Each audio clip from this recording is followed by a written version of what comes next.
Okay, so let's get into this. We've stumbled into what might just be the most organized hobby club I've ever seen. I think you might be right. We're talking about the Charlotte Woodcarvers Club.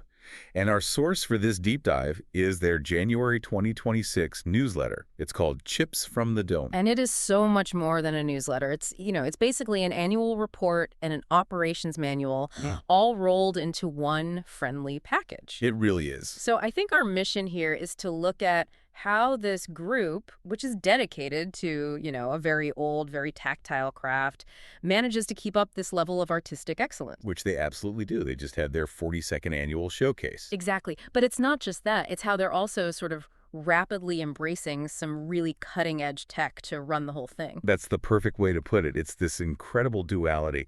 So 2025 was a huge year for them. Keith Jones coordinated that showcase you mentioned. They were at big local events like Matthews Alive. But the thing that really stood out, at least to me, was something kind of buried in the details, the enhanced online registration for the show. Yes. That's thanks to a member named Mike Linnon. And you might think, okay, online registration, big deal. But it's a huge signal. It is, right. It shows they're not just thinking about the craft itself. Exactly. They're systematizing the processes around the craft. And when you're running big events with dozens and dozens of members, that kind of back end, that logistical efficiency is what ensures you actually survive long term. Okay, so that's the tech side. But let's talk about the community glue for a second.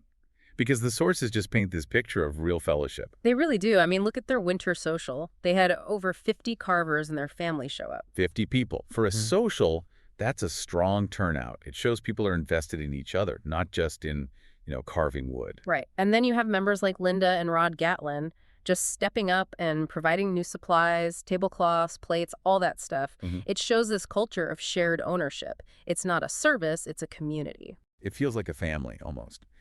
And the member recognition really drives that home. They have these formal awards, like Rich DiFranco getting the Clean Sweep Award. And Pat Coffey being named the newest CCA member. Right. And we should probably pause on that for a second. We should. For anyone listening who isn't deep in this world, CCA is the Caricature Carvers of America. Getting in is a huge deal. It's a real mark of skill and recognition. So the club is clearly valuing that high level of technical expertise.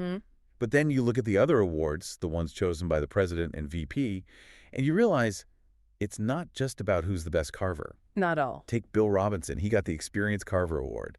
And his list of contributions is, well, kind of staggering. He coordinates their farmers market events. He ran a food drive. A super successful food drive, too. We're talking 156 pounds of food and over $200 in donations. So they're acting like a civic organization, not just a hobby club. That's a really crucial point. They are leveraging their community for actual social good. But you skipped over the best part about Bill, the detail that tells you everything. Oh, I know what you're talking about, the restaurant picker. Yes. Bill Robinson is the official restaurant picker for their Tuesday lunches. I love that. The newsletter says without his, quote, extensive knowledge and guidance on the local Charlotte dining scene, they'd starve. I mean, that's pretty much the highest honor you can get in a club, right? Picking the lunch spot. It just shows you how much they value humor and that kind of personal connection. It really does. And on the other side, you've got Robert Waters, the new Carver of the Year. Right. And he was recognized not just for showing up, but for volunteering, for helping other members, for cutting wood for people, giving tips. He's mentoring. He's mentoring, and that's how a craft survives. You need people who are willing to turn around and teach what they've just learned. Speaking of teaching, let's pivot to their outreach, because this is brilliant. Soap carving. It's the perfect low-cost, low-risk entry point. A whole team of them. Rich DiFranco, Bill Robinson, Johnny Mayo, and the president, Steve Stilitano, they drove all the way out to Earl, North Carolina. To a church, right. New Hope Baptist Church. Yep, to teach 30 kids, 30 members of a trail life group, so boys from like 5 to 12 years old. Wow. But why soap? What's the specific value there, educationally? The why is everything. Soap is hands-on, it's super safe, it's cheap, but the most important thing is that it's the perfect way to teach the basic 4 cuts of carving. The 4 fundamentals. The 4 fundamentals, the stop cut, shear cut, scoop, and V-cut. You master those, you can carve safely. And soap is so forgiving. If you mess up, you just smooth it over and try again. It's a direct path to getting future woodcarvers hooked. So they're starting super low tech, right on the ground floor with a bar of soap. Mm-hmm. But now we have to talk about the total opposite end of that spectrum, their digital footprint. Okay, yeah, this is where it gets really interesting. They're on Facebook, they're on Instagram, they're starting a new YouTube channel because they lost the login to the old one, which is a very real problem to have. A very relatable problem. And Johnny Mayo is even working on a TikTok account for them. It's aggressive outreach for a woodcarving club. But this isn't even the biggest piece of tech they're using. No, not by a long shot. This is the real nugget. The club has a dedicated podcast channel. On Spotify and iHeartRadio. And they use AI to produce audio versions of their newsletters. An AI-driven audio newsletter for woodcarvers. It's just amazing. And it all comes back to that guy we mentioned, Mike Lennon, the former programmer. He saw a problem. The 2025 annual report was 6 pages long. Which is, that's a lot for a volunteer to read for their hobby. Exactly. Who has time for that? Yeah. So what did he do? He used AI to generate a concise summary of the whole thing. It's a shortcut to being well-informed. So the AI isn't replacing the craft. It's not carving for them. Not at all. It's replacing the boring part, the administrative slog. The audio newsletters just make it even more accessible for people who are driving or working in their shop or who just prefer to listen. It's an almost perfect use of the technology. They're using these digital tools to make the organization better, faster, and easier to be a part of, so they can focus on the main goal. Which is to carve more. It's a beautiful closed loop. Okay, so let's shift from that digital efficiency back to the art itself, because all of this organization, all this work, is pointing toward one massive event. The 43rd Annual Showcase of Woodcarvings. Coming up in April. And the theme is just fantastic. It's HELP, I Need Somebody, which was developed by Rod Gallen. It just injects so much fun into what's actually a very serious competition. And make no mistake, it is serious. The show has prizes that exceed $2,500. $2,500. That's a huge commitment from a regional club. It shows they're serious about rewarding excellence. For sure. And they structure it so everyone gets a fair shot. You have open, intermediate, and novice divisions. So new carvers aren't going up against, the seasoned masters. They're competing with their peers. And the categories really push creativity, don't they? It's not just best bird. Oh, no. It's shorebirds, large caricatures, reptiles, mythical and fantasy, stylized carvings, walking sticks. These are specific niches that encourage people to specialize and master something unique. Plus the Mitch Cartledge Whittling Contest, which is its own prestigious thing. Right. And to get people ready, they aren't just leaving it to chance. They're actively building skills. They're running 7 different seminars leading up to the show. 7 seminars, coordinated by Jerry Clark.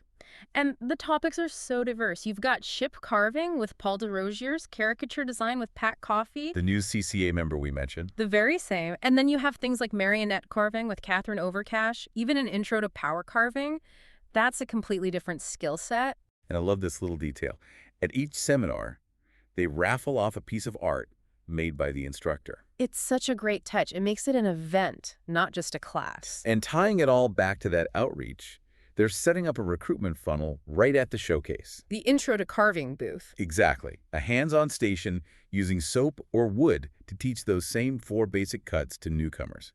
So smart. Operationally, they just seem completely on top of it. 19 vendors have already verbally committed, 11 have paid. The food truck is booked. And of course, thanks again to Mike Lennon, the registration is expected to be seamless.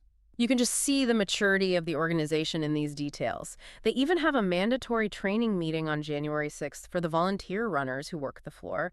They know the show's success depends on logistics as much as the art. So before we get to the wrap-up, let's quickly hit the immediate opportunities. If you're a carver, what can you do in January and February? Okay, yeah.